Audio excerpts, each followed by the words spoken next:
tell me why you got into writing this? It's a book which is special because it has such a large canvas, all the countries of Asia. Well, I began to think about the book about 20 years, and primarily because I had moved to Asia, East Asia, and I could see the difference, the enormous economic difference between East Asia and the Indian subcontinent.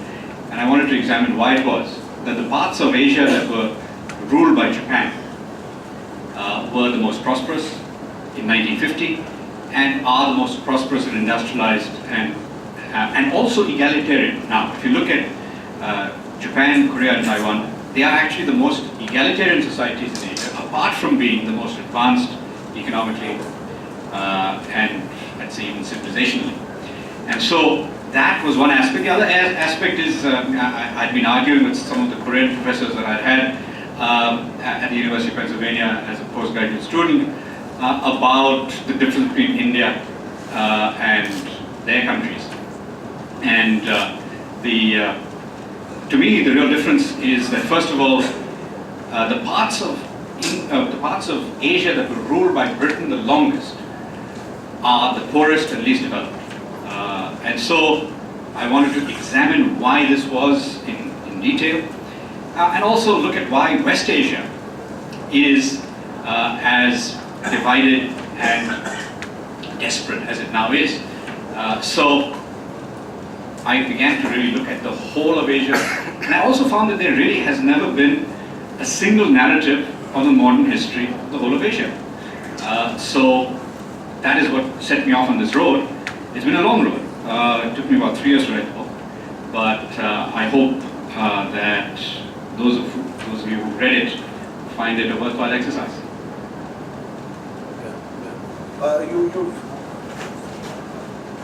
You've said some interesting things about British statesmen in the book. There's British tyrants. Churchill. Particularly Churchill. And now everyone in India knows that Churchill delayed India's independence by several decades, and he was known to refer to Gandhi as a half-naked fakir. But I think you've gone and uncovered some really interesting facets of his personality. And I think you blame him for a lot more than what most Indians do. Yeah. Can you tell me? Well, it depends how far back you want to go. But in 1908, when he was Home Secretary, Churchill proposed that the British working class should be sterilized to improve the quality of the British race. So he was not that different from Hitler in that respect. But in 1920, as Colonial Secretary, he dropped mustard gas on the people of Basra and Karbala, and of course he then created the modern nation state of Iraq by imposing a Sunni monarchy on a Shia majority country, and the problems of Iraq persist to this day. Then in 1925, as Chancellor of the Exchequer, Winston Churchill created the Great Depression. We think of the Great Depression as having started on Wall Street in October 1929. But actually the Great Depression began in the British Empire in 1926. Because in 1925, Churchill brought the British pound back onto the gold standard at an exchange rate that was far too high. It was at the pre-First World War exchange rate. And as a result, there was a complete collapse of British Empire manufacturing. And this actually, there's a story that I haven't mentioned in the book. My great-grandfather had a bank called the Kumilla Bank, and it went bust in 1927 and he committed suicide. I never quite figured out why in 1927 a bank should go bust in India. Now I know, because there was a Great Depression across the British Empire that began because the British pound was overvalued, and so of course was the Indian rupee, and so of course was the entire empires. And so the depression spread from Britain to America in 1929. And of course, I also have a story about a man called Takahashi Koreikyo, who was the Japanese finance minister, who is called Japan's Keynes. Takahashi was assassinated in February 1936, 2 months before Keynes' book came out. So, in this bizarre world of ours, he's called Japan's Keynes, when actually Keynes should be called the world's Takahashi. Anyway, now, so when we go back to Churchill, of course, he's given credit for winning the Second World War, because he wrote his own history. But the real story is that his career as a warrior was a catalogue of failures. First great failure was Gallipoli. And Gallipoli, there's a book called Churchill's Follies, written by a Cambridge historian. And in that book, this Cambridge historian says that Gallipoli was a brilliant idea. They still think it was a brilliant idea. Churchill had brilliant ideas, although it failed. Well, if it was such a brilliant idea, why did it fail? Anyway, so then, apart from that, in Asia, Churchill was utterly defeated. He was defeated across Asia by Japan within a matter of about 6 weeks, and Japan has effectively liberated the whole of Asia within 6 months. The entire East Asia beyond the borders of India and Burma was liberated by Japan within 6 months. I call it liberation, which is a controversial term. But the fact is that Burma was given independence by the Japanese on the 1st of August 1943. Britain tried to end that independence. Similarly, Vietnam, Laos and Cambodia were given independence by the Japanese on the 11th of March 1945. The French, and using British Indian troops, tried to rescind that independence between September 1945 and February 1946. So, this real story of Asia's rebirth has never been told. It's always told from a British perspective or a European perspective. The perspective of Asia is somehow obscured because perhaps the British are really good at writing their own history, and Churchill in particular was rather good at doing that. And when you think about the Second World War, Eastern Europe was fully liberated by Russians. Western Europe was liberated by the Americans. The only victory that the British actually had was the so-called reconquest of Burma and the Battle of El Alamein in North Africa. 2 minor victories, frankly. And especially Burma was made possible by the US Air Force. And the US Air Force was fighting in Burma from 1937 onwards. We think of Pearl Harbor as having been this treachery by the Japanese. But the Americans had 150 aircraft fighting from Burma against the Japanese from 1937 onwards. And you had Stilwell commanding effectively the Chinese army from 1937 onwards. So the US was effectively at war against Japan already from 1937 onwards. So all of these stories are really not told. They need to be told. And my daughter, who studied Asian history, didn't have a book to study from. So she says, "Baba, you're a revisionist." I said, "Yes, but the revision needs to be done because the story is always told from the European perspective, not the Asian one, and that's what I'm trying to do in this book." Mr. Sinha, would you like to comment on what he said? Absolutely, I would love to comment because, of course, before that I must say, I was here at the GALF 2 years ago, speaking on a book by Bharat Karnad, Why India is Not a Great Power Yet. That book was 550 pages long. This time I'm commenting on a book which is 660 pages long. It is, and he writes at the end that his wife and editors wanted him to write a shorter book. Well, if you try to read the book on a plane, don't even try, it's really heavy. But that's part. I think it's a book really, it really has a wide sweep, as I rightly said. But it's also a very detailed book. It's extreme details. I mean, how many of us know that in the Second World War, Thailand was at war? We are told to believe Thailand was neutral. Thailand defeated the French in 1940, 4-day war or whatever, and then signed an agreement with Japan and became a part of the Axis powers. Thailand was very much in the war as part of Germany, Japan. We didn't know that, right? The amount of things that I've come to know from this book, and I thought I knew a lot, is amazing. And the ability to make links across, what is happening in Palestine, in Jordan, what is happening in Korea, what is happening in the Chinese part.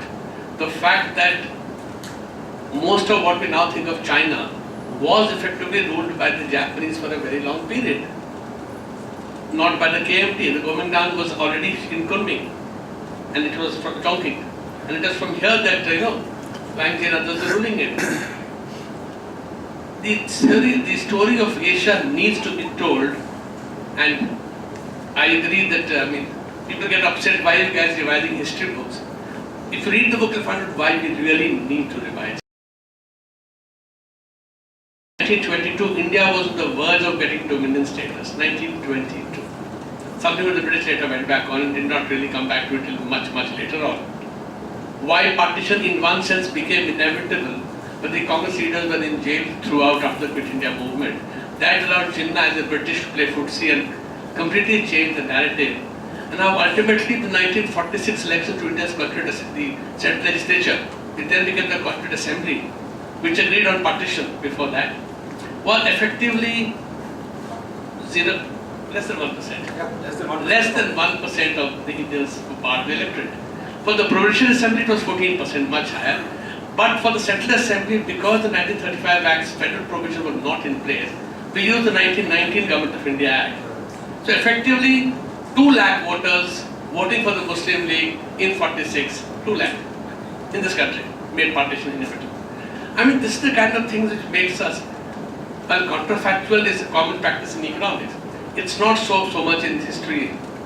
And I think the need therefore to look into this, to get a better understanding. It's easy to paint villains, Nehru was a villain, Gandhi is a villain, easy to do that.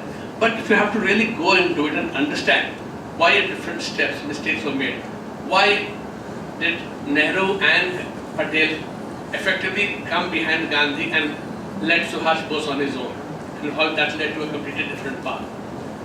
And how later on it was Gandhi was the only guy in the Congress supporting Subhash Bose actually. In 1942, the only people who understood each other was Gandhi and Subhash Bose.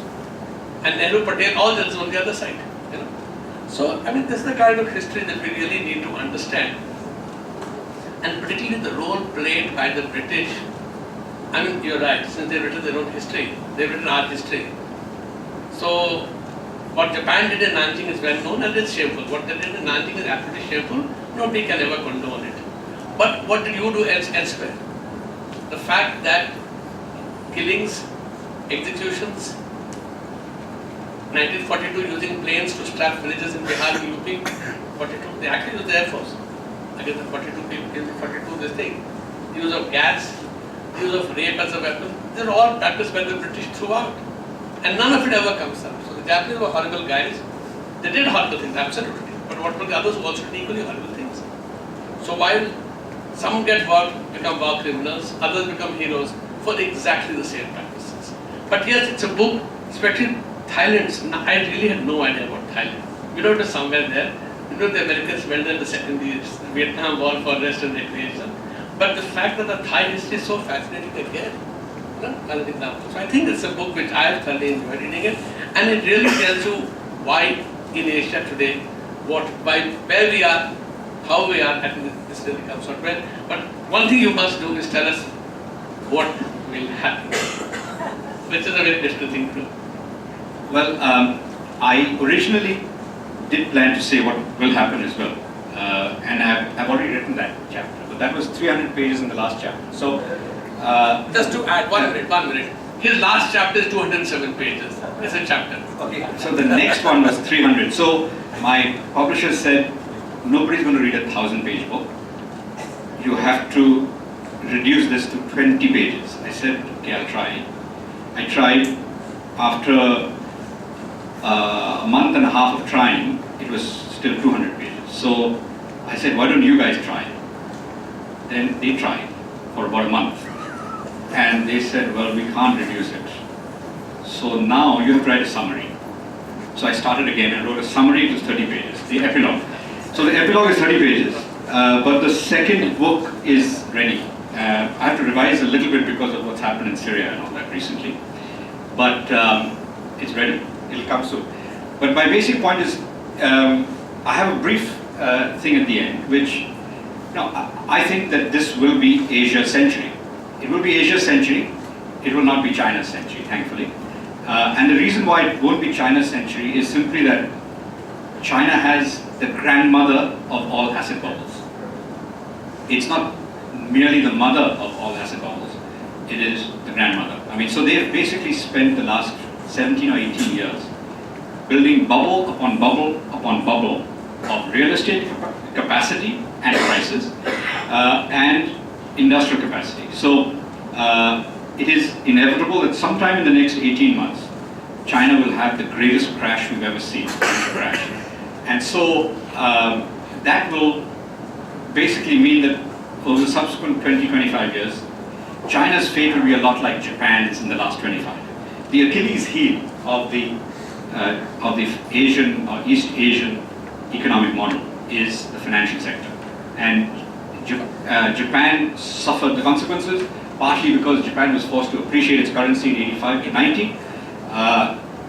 China is suffering the consequences because they have had the greatest monetary expansion in the history of the world in the last 9 years, during the aftermath of the global financial crisis. China's money supply was $6.5 trillion in 2008. It is now $25 trillion. There are more renminbi in circulation than there are dollars in circulation. The Chinese economy is supposed to be about just over 60% the size of the US economy in real terms, but they have more renminbi in circulation than dollars in circulation. And that increase, that near quadrupling in a 9-year period of the amount of money in circulation, is about to create a horrible crisis in China. Now, so I think there's an opportunity now for India to have its great 25 years.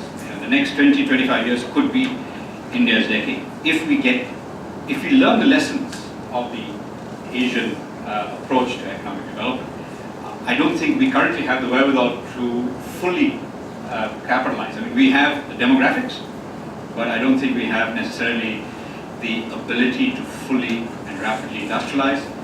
There's a sort of consensus among our senior economists in the government and elsewhere that the fourth industrial revolution has precluded the possibility of labor-intensive growth. That's nonsense. You have Vietnam, Bangladesh, Cambodia, all growing labor-intensive industries. There is still an opportunity there, and of course in all the traditional industries, steel, petrochemicals, India has the capacity to build something quite successfully. But we need a different bureaucracy. I think we need a little bit of a different constitution. Basically, our constitution is based on the Government of India Act of 1935, which gave all the social sectors to the state governments, but the revenue-raising capacity only to the central government. So, Taiwan, Korea, and Japan never faced this sort of challenge. And we are basically, so cooperative federalism is a nice fudge. It's the beginning of a process created by this government to try and get over this problem. But the fundamental problem remains that the central government has the power to tax and raise revenue, but the state governments are responsible for education, health, and nutrition, and sanitation, all of these things. And unless we can find a way to square that circle, we're going to be challenged. And of course, the fact that what I think even China hasn't succeeded in is in egalitarian outcomes. India has inegalitarian outcomes, but China has greater income and wealth inequality today than India, far more so. So if there is a model to be followed, I think the model that we need to follow is the Japan, Korea, Taiwan model. And of course, the striking thing about China is that the only part of China that is industrialized and economically successful is the part that was ruled by Japan, either for 40 years, the northeastern part, what was called Manchuria, and the coastal China, which was ruled by Japan for 14 years. And that is the part that is truly prosperous. So there clearly is a lesson there. And we need to understand, so the fact that India is cooperating with Japan, Shinzo Abe, of course, is a great friend of India. He has been for a long time, he's been an advocate of India's success. The fact that the Trump administration, for at least one thing, they've got right, and the idea of the Indo-Pacific. So we have an opportunity here to capitalize on Japan's interest in India. We have an opportunity to capitalize on American interest in India and get it right, so that we begin to succeed. But the other side of the story that I think is, the other aspect of the book that I would like to highlight today is that if you look historically, the British Indian Armed Forces held the entire edifice of European empires together. So one of the striking things is that we think that the Second World War ended on the 15th of August 1945 when Japan surrendered. But in Asia, it went on for another 7 months. And the only army that was fighting was the British Indian Army. It was fighting on behalf of the British in helping to re-establish, or trying to re-establish, Dutch rule over what we now call Indonesia, and French rule over what we call South Vietnam, Cambodia, and Laos. The man who became the first commander-in-chief of the Pakistan Army, General Gracie, before becoming Pakistan's army chief, his previous job was in South Vietnam. He was based in Saigon, trying to re-establish French rule, and he did it successfully. He re-established French control over South Vietnam. He could not do it over North Vietnam. And the Vietnam War is a consequence of the British Indian Army fighting to re-establish French control over the southern part of Vietnam. So now the sad aspect of this is that we have been led to believe, and our national ideology is, that we got independence through ahimsa. And our national ideology in the 1950s and 60s was based on ahimsa, non-violence. Now, what is the meaning of non-violence in international relations? Well, we got that lesson, I think, in 1962. Not only were we pursuing non-violence in a bizarre sort of way, but we also had V.K. Krishna Menon, who Gandhiji, Maulana Azad, Rajaji, Sardar Patel all considered to be a fifth columnist of the communists. They considered him to be a fellow traveler of the communists and a man who could not be trusted. Nehru did a deal with Mountbatten to make Krishna Menon India's first High Commissioner to the UK. In exchange, Krishna Menon helped persuade Mountbatten that Nehru should be India's first Prime Minister. The really ironic thing about 1946, May 1946, when the Congress was choosing the next Prime Minister of India, effectively, the next leader of Congress, out of the 15 provincial Congress committees, 12 nominated Patel, 2 nominated Kripalani, 1 nominated Azad. Nobody nominated Jawaharlal Nehru. And yet, Jawaharlal Nehru became Prime Minister. How? I'm struck by the fact that Gandhiji was not our first Prime Minister. The reason why Gandhiji was not our first Prime Minister was because Wavell refused to speak to Gandhiji from 1945 all the way through 1946. And the British started talking to Gandhiji again only when Mountbatten arrived in March 1947. So the British chose Jawaharlal, and they chose him because in 1943-44, when the Azad Hind Fauj was about to arrive on the shore, into the forests of Manipur and Nagaland, Nehru went to Assam and said, "I will fight Subhash with a sword in my hand if he comes to India with the Japanese." I was first told this by INA veterans in Singapore, and I found this. I then looked it up to see if this was really true. I didn't believe it, but it is true. he did say, I'm not sure about the sword in hand, but he definitely said he would fight Subhash. And this is especially ironic because when Kamala Nehru died, Subhash Bose was at her side along with Jawaharlal. He received Kamala and Indira at Paris airport and drove them all the way to Switzerland. He personally drove them. So he was to him, patriotism came first. But unfortunately to Jawaharlal, I think Marxism came first. And this is something that I concluded very reluctantly, I have to admit. I mean, I was like most Indians, I admired Jawaharlal.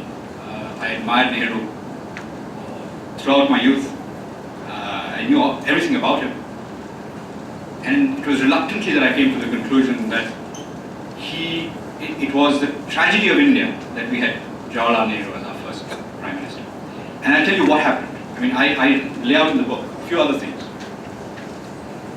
The Khan of Kalat, who basically ruled most of Balochistan, acceded to India in March 1948. On the 15th of March 1948, effectively the whole of Balochistan acceded to India.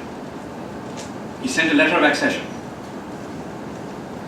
It was announced on All India Radio that the Prime Minister of India has rejected the letter of accession. Gwadar port in Balochistan was leased by Kalat to Oman, and it was given back to Pakistan only in 1958 by Oman. So the consequences of that decision are still with us today. Then 2 days after the legal accession of Kashmir to India, 3 days after the legal accession of Kashmir to India, there was a coup in the strategically most important part of Kashmir, which is called Gilgit. Gilgit, and now it's called Gilgit and Baltistan. And that area was, there was a coup because by the British, there was a British officer called Major Bacon who was commanding the Gilgit Scouts. He surrounded the governor's mansion. The governor, of course, was a Kashmiri. Surrounded the governor's mansion, ousted him, and announced that Gilgit is now part of Pakistan. Till today, no Indian government has protested this coup done by the departing British power. Britain had left India, of course, a few months earlier. The British undertook a coup to make Gilgit part of Pakistan. It is the strategically most important part of Kashmir. In our maps, you'll find there's a white section. There's a white section where we don't know anything about that region. That is supposed to be part of India, but it's been part of Pakistan since the 30th of October 1947. Then there was NWFP. I mean, this is to me the worst. The Northwest Frontier Province, now called Khyber Pakhtunkhwa. Khyber Pakhtunkhwa, or NWFP then, voted for Congress overwhelmingly in 1937.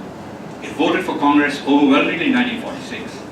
And the NWFP delegation joined the Constituent Assembly of India when it started functioning in December 1946. Now, Dickie Mountbatten was a lousy naval officer, as I point out in the book. He's a really bad, awful naval officer. He's just incredibly bad. But he was a brilliant politician. And what happened is that in March 1946, Dickie Mountbatten invited Jawaharlal to Singapore. And he invited him to Singapore primarily to introduce him to his attractive wife, Edwina. And I don't say this too explicitly in the book because I don't want it to be about sex. But the simple fact is that this is what happened.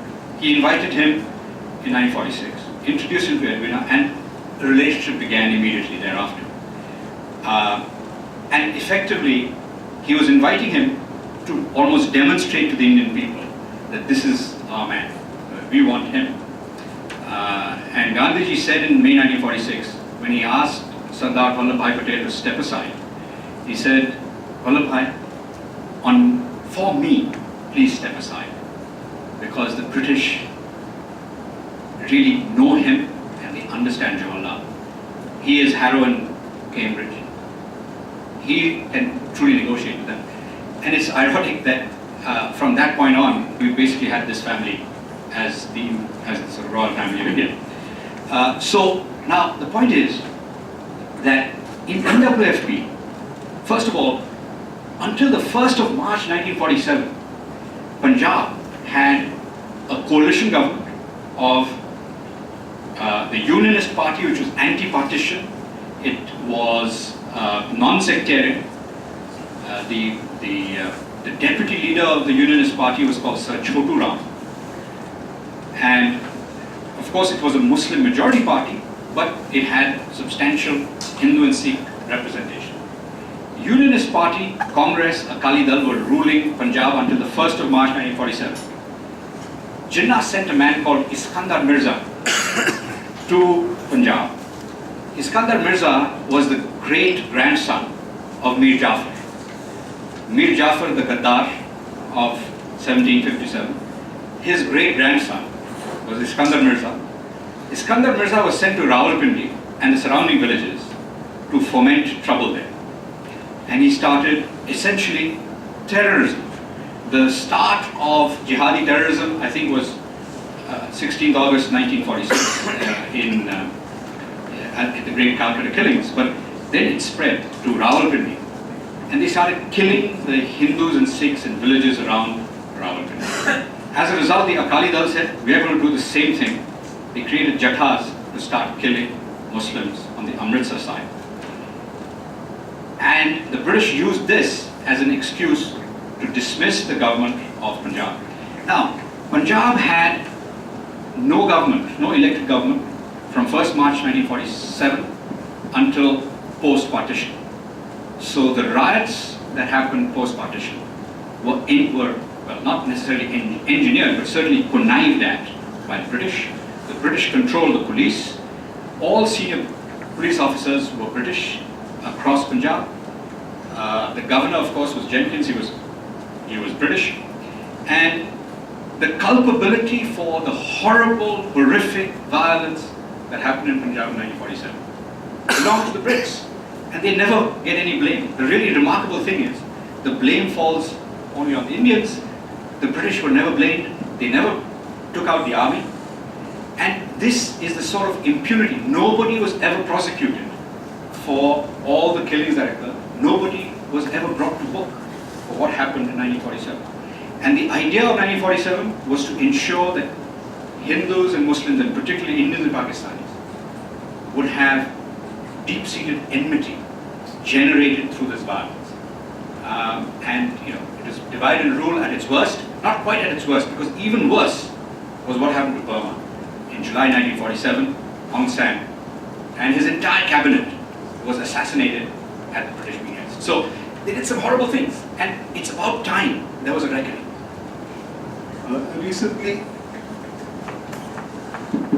Recently, the other author also from your college has written a book about British imperialism and how people are demanding reparations. Do you think at some future date a group of Indians will be able to bring the British to book in a certain way? Well, I don't think reparations will do any good. There's no point.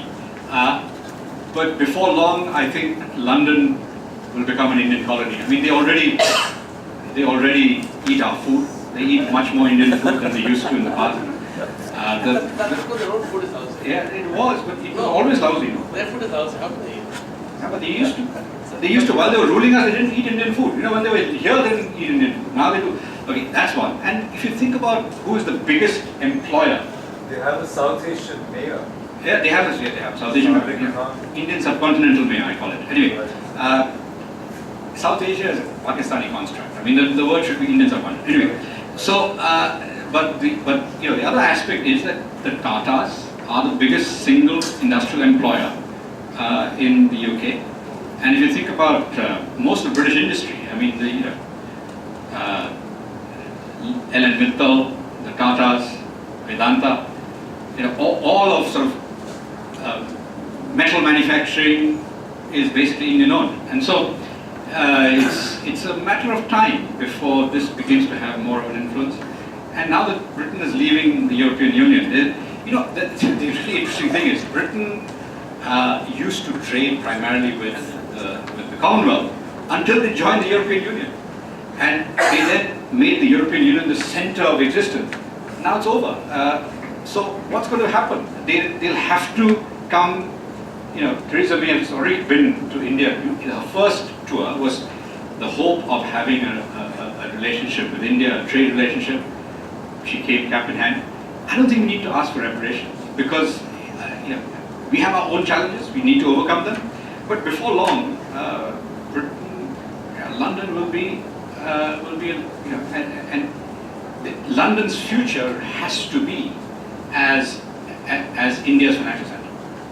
Mr. Sinha, you'd like to challenge or comment on any of what he said, his retelling of history? Challenge is a very strong word. I wouldn't challenge it, but I would certainly say that the way partition came about, the kind of bad blood it has generated in our minds, that is something for which obviously we were obviously complicit in it. Our leadership was indirectly complicit in it. They were tired people by then, but it was definitely of the engineered, you know, and the kind of way they tried to break up society and pit one against the other.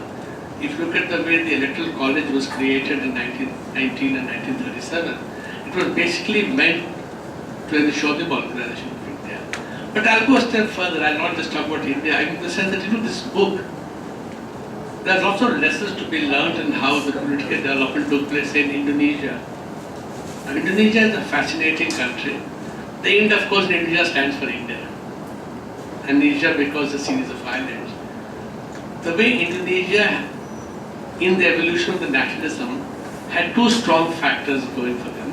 The Javanese nationalism was very, very strong, and the Muslim identity. The first political movement was the Sarkat Islam, and later on the Muhammadiyah, both of them, the Nadul Islam and the other one, God, I forget the name, both developed as very strong movements.